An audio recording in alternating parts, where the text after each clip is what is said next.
Today I want to share a little bit about my healing journey, part of it. So I had for a long time, I had pain in the left hip, and it was not a pain that you press in and then it hurts. It was more like the pain that you're bending to the left side in an angle. So for example, when you brush your teeth and you want to spit out, that's the kind of angle where my body naturally pivot and compensated so it would not hurt. And this was happening for a long time, and first I didn't think about anything. So I thought just, okay, maybe I was, back at that time I was still doing Pilates a lot, so I thought, maybe I did something wrong there, or, just like some inflammation and it will pass. So it was like in a wave that it's got a little bit worse and then it got better, and I didn't feel it at all. And then it got worse again and it got better. So when I started with the fascia maneuver, I also noticed that I kind of my body always wanted to kind of make the side as long as possible. So I let it to be, and it felt really good.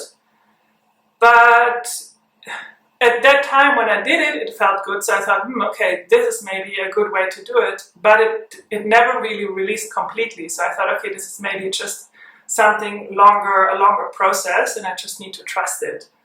And I remember that Gary said once that pain is not something bad. Pain is something that your body is talking to you. Your body is telling you something.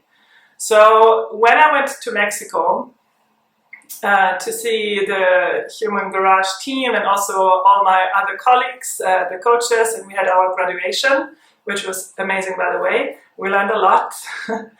And there we worked on each other, right? Like to really get a hands-on and ask questions if needed. So there was this one time when someone was just going into the circle doing a maneuver. I believe it was that.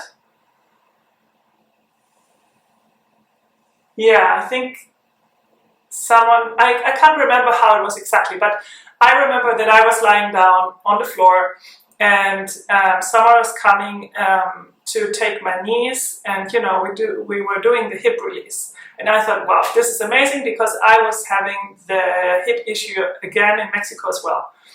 And someone was coming from behind here, so I was really in a ball. And it was not painful at all. It was really, actually, I enjoyed it. But at some point I realized, okay, if they now losing up and they're gonna leave, it's gonna be painful. I knew it. It was not really a thought, it was more like an intuition. So they released, and I got this. It was like if someone was putting a knife into my left hip, and it hurt so badly. Tears came up, and I was even like shouting, like, like this kind of pain. And so to make it a bit shorter, Jason came to me, and we kind of worked through what it was about. And for me it was a lot about support. So this come up that I had an injury on that side, on the left side, when I was an athlete when I was younger, and I was fairly good at what I was doing, so in the competitions. And there was one situation where I didn't feel seen, and I didn't feel that someone took care of me when I had an accident. So anyway, this situation, it's not so much about the situation, what was actually the purpose or the reason, but this came up to my mind, and in the end, the pain didn't release, got better, and I just integrated and worked and walked, and I just walked around, and until, so no one touched me anymore. I also said, okay, I think also Jason suggested that no one touches me anymore, or I'm not getting worked on, to just let the body be for the moment. So when I was then, okay, it took a while and it got better and better, and I realized, okay, there's some emotions attached to this pain. So I think this was one emotion that I, in the past, I didn't feel seen, and kind of, I remember when this accident happened, my hip bone went out and in. It was during a race. So I fell down the floor, and when I wanted to get up, I could not really walk. It was very like I could only put my foot like slowly, one step on to the other. It was really, I can't remember the pain, but I can remember that it was hard for me to move on. And this is interesting because now I know that our movement, like how we move, how we get forward, is coming out from our hips, right? It's not the feet that are walking. It's the hip that's actually from here. That's why in Pilates also we say we need a strong core, because from here everything happens. If you want to raise your arm, then this is happening from here. Like you need your body for it, your core for that, your hips for it. So it's the same with walking. So for me, it makes sense, and later on I read about it, that if you have pain in your hips, then it's actually a sign that you are scared to, or you fear to move forward in your life. And when I had this picture in my mind, and when I thought about it, it was like so clear for me. And then all the puzzle pieces went together. And to be honest, since then, I not really have this pain anymore. If I have this pain, or when I have this pain, I know now the maneuver to release it for me. And it took a long time actually, to find out which maneuver is the best for me. I will show you the maneuver, I'm sure, in one of the many videos that I'm about to share. It's one of the barefoot sprinter movements or maneuvers, and I just changed it a little bit for myself to adapt it to my body. And this is another thing that I really suggest you doing once you are familiar with the maneuvers. Go ahead and also, find your own maneuvers and really ask yourself, ask your body what it needs, what it wants, and where it needs the stretch or the fascia to release. So that was one part. And the other part, because sometimes it moved also to the lower back, and there was a time where I couldn't, I don't know how it's called in English, but if you, you got like, you wake up in the morning and you do a wrong movement, and then you cannot, it hurts so much that you don't want to move anymore in the back. So I had that, and I couldn't move for 2 days. I didn't do any maneuvers. I thought again, okay, I let the pain be the pain, and I worked through it. And I rested a lot. So I really gave my body time to rest and not to pull through or push through. And and then I realized at some point, when I was also reading more about it, what is the connection, I realized that this is also connected to fear of money, actually, fear of financial situations, and not having the financial support. And this is a topic for me for forever, I think. Like starting with my ancestors, that part of them were grow up not very poor, to like always having this kind of topic. Money is always a topic in our family, or let's say at least in my life. And now I am changing it completely. I see now where my disbeliefs are, where my current beliefs are, and try to change, not trying, I'm changing them, and really catching myself of the way I'm thinking about money. And it's very subtle. I don't know if you have that, let me also know in the comment how you are dealing with money situations, like if you have a good relationship to it, or is your relationship neutral, or if you have a really bad relationship. Because I realized my relationship to money is actually really bad. It's connected with a lot of fear. Like there's nothing joyful about it. It's joyful if I have a lot of it, if I feel like, okay, now I can relax. But if it's not there, it's full of fear.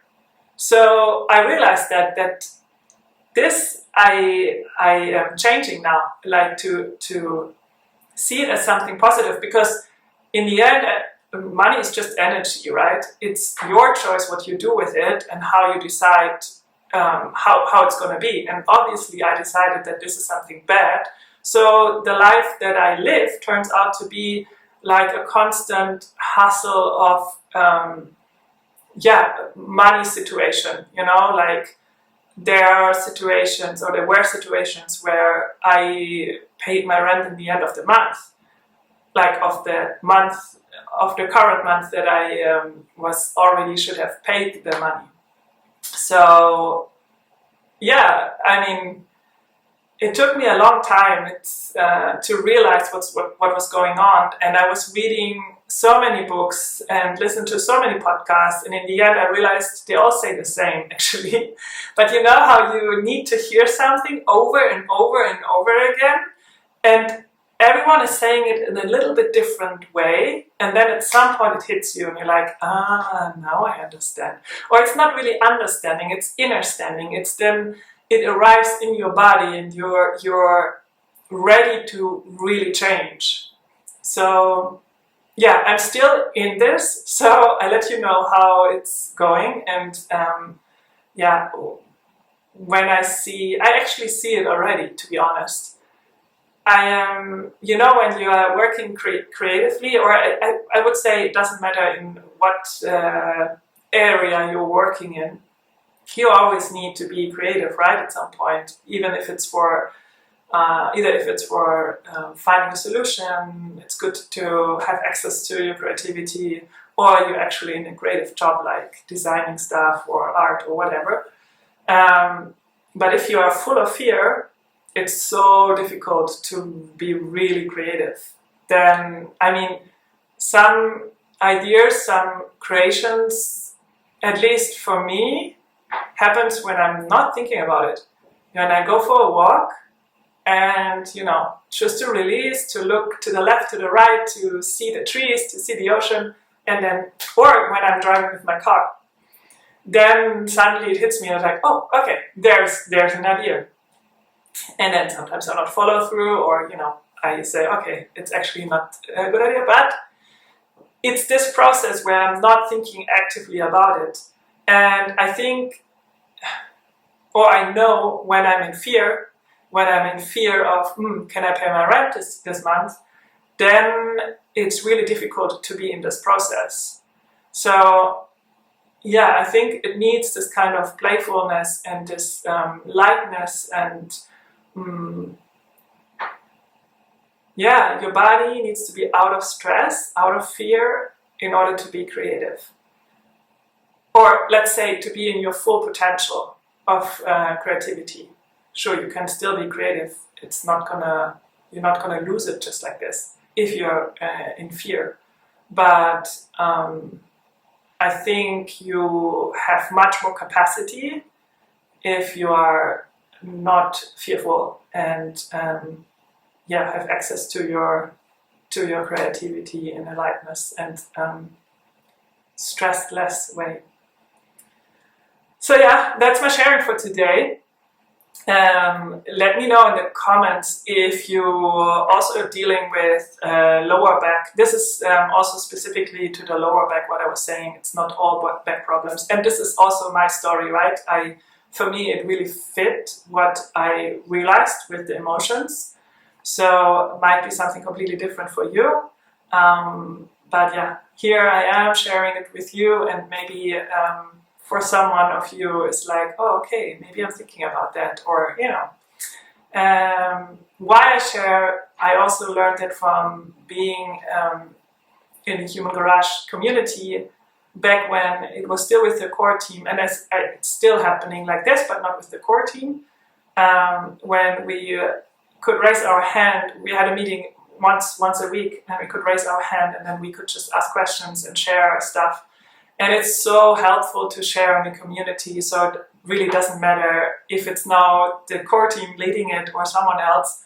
It's about sharing in a community, and even if you're not sharing, but someone else is sharing, and you hear it and you feel seen, you feel heard, you know suddenly, okay, I'm not alone. Because sometimes we have these thoughts and we think, okay, you are crazy, like no one else is having this problem, or no one else is thinking like this, or But trust me, there are a lot of people like me, like you, and so I know that by sharing my story, I can inspire a lot of people, and this is why I'm doing this. So yeah, this is my share today. Thank you for listening, thank you for watching, and yeah, make sure you subscribe my channel, and I see you next time.